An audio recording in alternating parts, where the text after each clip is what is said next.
রমাদান আসলে আল্লাহকে আমরা স্মরণ করব, বাকি সময় আমরা আল্লাহকে স্মরণ করব না। এমনটি যদি হয়, রমাদানে যদি আল্লাহ আপনাকে স্মরণ করে, বাকি সময় যদি আল্লাহ আপনাকে স্মরণ না করে। আমি চাঁপাইনবাবগঞ্জ থেকে আসছিলাম।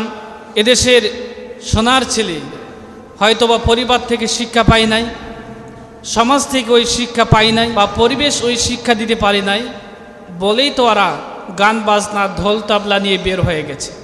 আপনি যদি আপনার সন্তানকে নিষেধ না করেন, আপনার সন্তান যদি ঈদের দিনে, ঈদের পরে যদি গান বাজনা আর ঢোল তবলা নিয়ে বের হয়ে যায়, মার্কেটে গার্ডেনে পার্কে বের হয়ে যায়, আল্লাহি আল্লাহর কসম, এই জন্য কিয়ামতের দিন আপনিও দায়ী হবেন।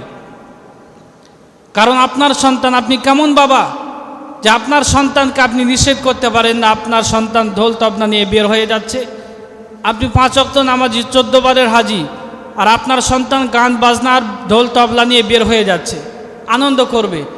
আনন্দ করতে এত মন চাইলে বিষ খা, ঠিক আছে না? আনন্দ করতে মন চাইলে বিষ খা। এখানে যারা গার্জিয়ান আছি, এলাকার মানুষ সচেতন, আমি জানি আপনাদেরকে তো নিষেধ করতে হবে না, কারণ আলহামদুলিল্লাহ আপনারা সচেতন।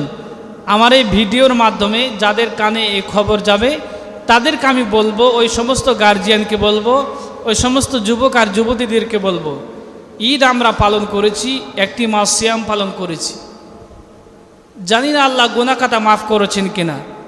আল্লাহ নবী সাল্লাল্লাহু আলাইহি সাল্লাম বলছেন, যে ব্যক্তি রমাদান পেল, রমাদান পাওয়ার পর জীবনের গুনাহ খাতা মাফ করায় নিতে পারলো না, সে ব্যক্তি ধ্বংস হোক। এর মানে রমাদান পাওয়ার পরে যারা আমরা জীবনের গুনাহ খাতা মাফ করায় নিতে পারলাম না, আর আমরা যারা গান বাজনা, ভিডিও থিয়েটার, ঢোল তবলা নিয়ে বের হয়ে গেলাম, অবশ্যই আল্লাহর কসম তাদের ইবাদত কবুল হয় নাই, তাদের রোজা কবুল হয় নাই, তাদের সিয়াম কবুল হয় নাই, বলেই তো ঢোল তবলা নিয়ে বের হয়ে গেছে। আর ফ্যামিলিরও কবুল হয় নাই।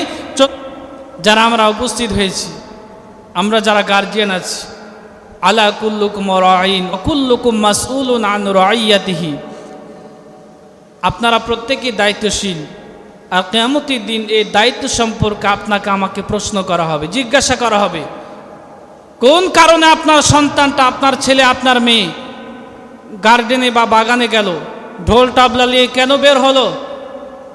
আজ বড় বড় ডিজি পার্টি, বড় বড় বক্স নিয়ে আজকে বের হয়ে গেছে, বক্স ভাড়া করে নিয়ে বের হয়েছে। আরে গান বাজাতে এত মন চাইছে, ঘরের ভিতরে গান বাজিয়ে তোমার স্বাদ মিটে না? সারা দুনিয়ার মানুষকে গান বাজনা শোনাতে হবে? যদি এত বেশি ঘুরতে মন চায়, চলে যাও এই পদ্মার পারে, একটু ঘোরাঘুরি করো, কত সুন্দর নাজ নিয়ামত আল্লাহ দিয়েছেন, ওইখানে তোমরা দেখে আসো।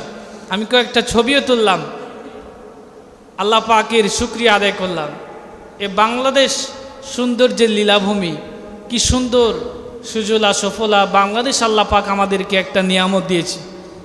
একটু ঘোরাঘুরি করলেই তো হয়, আল্লাহ পাকের প্রাকৃতিক নিয়ামত দেখলেই তো হয়, গান বাজনা করার তো দরকার নাই। এ দেখে মনে হচ্ছে যেন কাশ্মীর, বাংলাদেশ দেখে মনে হচ্ছে যেন কাশ্মীর, কি সুন্দর দৃশ্য। কুল সিরু ফিল আরদ সুম্মা আনজুরু কাইফা কানা আকিবাতুল মুকাজ্জিবিন। কুল সিরু ফিল আরদ, আমার পৃথিবী ভ্রমণ করো। আল্লাহ পাক ভ্রমণ করতে বলেছেন, দেখতে বলেছেন, যত নিয়ামত রয়েছে আল্লাহ বলছেন তোমরা আমার নিয়ামত দেখবে।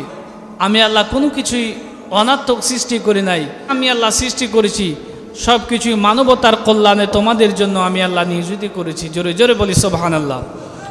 এই জন্য আল্লাহ নবী সাল্লাল্লাহু আলাইহি সাল্লাম বলছেন, আলা কুল্লুকুম রাঈন ওয়া কুল্লুকুম মাসউলুন আন রাইয়াতিহি, তোমরা প্রত্যেকে দায়িত্বশীল, তোমাদেরকে দায়িত্ব সম্পর্কে জিজ্ঞাসা করা হবে। আমি এখানে বসে আছি, যতক্ষণ আমি এখানে বসে থাকবো আমি আপনাদের দায়িত্বশীল, আমি হক কথা বলেছি কিনা, এজন্য কিয়ামতের দিন আমাকে জিজ্ঞাসা করা হবে। ওমর ফারুক দাঁড়াও, কিয়ামতের দিন বনি আদমকে 5টি বিষয়ে প্রশ্ন করা হবে।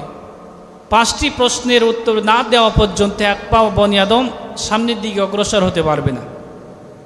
আমাকে প্রশ্ন করা হবে, তুমি কি সঠিক মেসেজ, তুমি কি সঠিক কথা জাতির সামনে প্রকাশ করতে পেরেছ?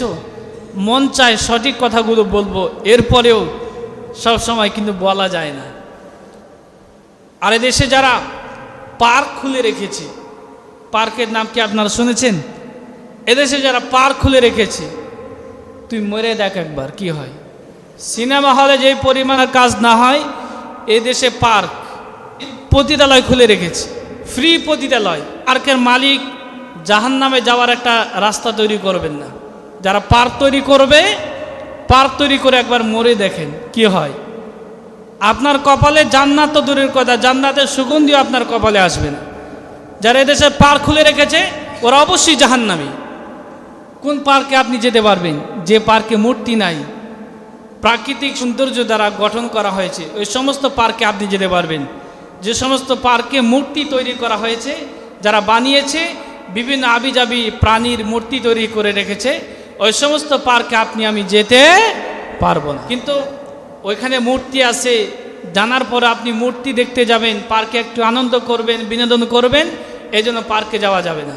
যারা যাবে শয়তানি করতে ওরাও যাবে, যারা পার্ক তৈরি করে রেখেছে ওরাও যাবে জাহান্নামে, এই জন্য সাবধান।